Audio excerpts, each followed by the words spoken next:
तमीज है तुझे बात कर देंगे?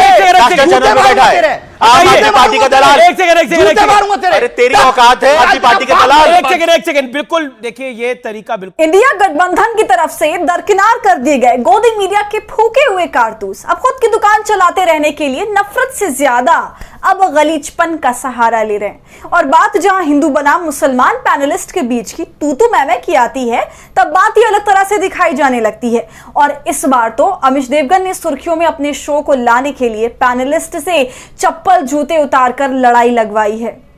नमस्कार, आदाब, आप देख रहे खबर अड्डा और आपके साथ मैं हूं सुम्बुलीरम। गोदी मीडिया पर जो स्ट्राइक इंडिया गठबंधन ने किया है, उसने लगभग उन 14 एंकरों की दुकान पर ताला लगा दिया है जो नफरत के बाजार में इस देश के अमन चैन का गला घोटते रहते हैं। अब चूंकि देश में आग लगाने के कुकर्मों से बात अपने अस्तित्व बचाने तक की आ गई है, तो ऐसे में अपने कार्यक्रमों की औंधे मुंह गिरती टीआरपी को बचाने के लिए मोहल्ले वाली लड़ाइयां अब आपको दिखाने के लिए मंच तैयार कर लिया गया है।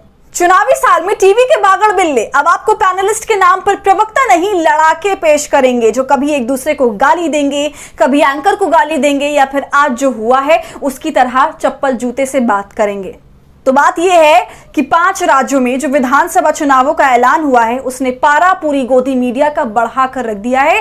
पिछले चुनावों तक जहां माथापच्ची इस बात की रहती थी कि कौन सी गोदी मीडिया आगे रहेगी, तो इस बार नोएडा की फिल्म सिटी में माथापच्ची इस बात की है कि विपक्ष के बहिष्कार के बाद ये अपने कार्यक्रम कैसे तैयार करें जिसमें उन्हें टीआरपी हाथ लगे। और इसी दिमागी खर्च के बीच अमिश ने एक पुराने फॉर्मूले को नई पैकेजिंग के साथ उतार दिया है, और वो है उन मुसलमान लोगों को ढूंढकर पैनलिस्ट बनाना जो कि अपने कौम की तरफदारी करने का ढोंग गोदी मीडिया के चैनलों पर जाकर करें। उनके साथ गाली गलौज होगी और फिर वहां से बात मारपीट और जूते चप्पल की तरफ बढ़े, ताकि चैनल व एंकर अपने हिस्से की मलाई खा सके। इस बार अमिश के पैनल पर इस तरह के जो 2 महान पैनलिस्ट थे, वे थे आरएलडी के प्रवक्ता और मुस्लिमों के पक्षकार शादाब चौहान, जिसे राजनीतिक विश्लेषक बनाकर बैठा दिया गया था। बीच इंटरव्यू में आरएलडी प्रवक्ता ने शादाब चौहान को भाजपा का दलाल बोल दिया और इस पर भड़के शादाब चौहान ने लाइव शो में अपने पैर से चप्पल उतार ली और मारपीट की बात करने लगे। अब तक जो बात छोटी छोटी स्क्रीन्स में हो रही थी, उसे चैनल ने तुरंत ही फुल स्क्रीन कवरेज दे दिया।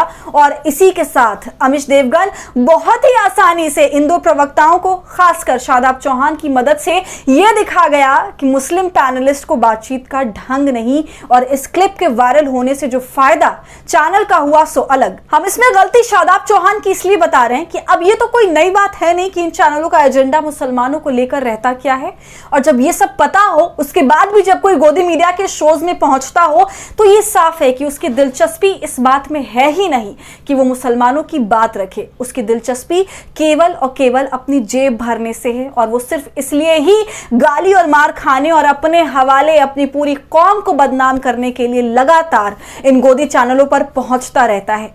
इसलिए हम सिर्फ अमिश देवगन को कसूरवार नहीं ठहरा सकते। जब घर का भेदी ही लंका ढाने लगे, तो आप उन पर उंगलियां कैसे उठाएंगे जो इस फिराक में दिन रात बैठे रहते हैं। तो शादाब चौहान जैसे पैनलिस्ट और गोदी मीडिया की कुकुर झांझाओ दोनों पर क्या है आपकी राय, हमसे कमेंट सेक्शन में जरूर साझा कीजिए। और हमारे फीजर्जन को आपके सपोर्ट की जरूरत है, वो तभी होगा जब आप जितना ज्यादा यूट्यूब पर ज्वाइन का बटन इस्तेमाल कर हमारे मेंबर बनेंगे और इससे हमारी हौसला अफजाई करेंगे। साथ ही अगर आप हमारा ये वीडियो यूट्यूब पर देख रहे हैं तो खबर अड्डा को सब्सक्राइब कर लीजिए, और फेसबुक और इंस्टाग्राम पर देख रहे हैं तो खबर अड्डा को फॉलो कर लीजिए।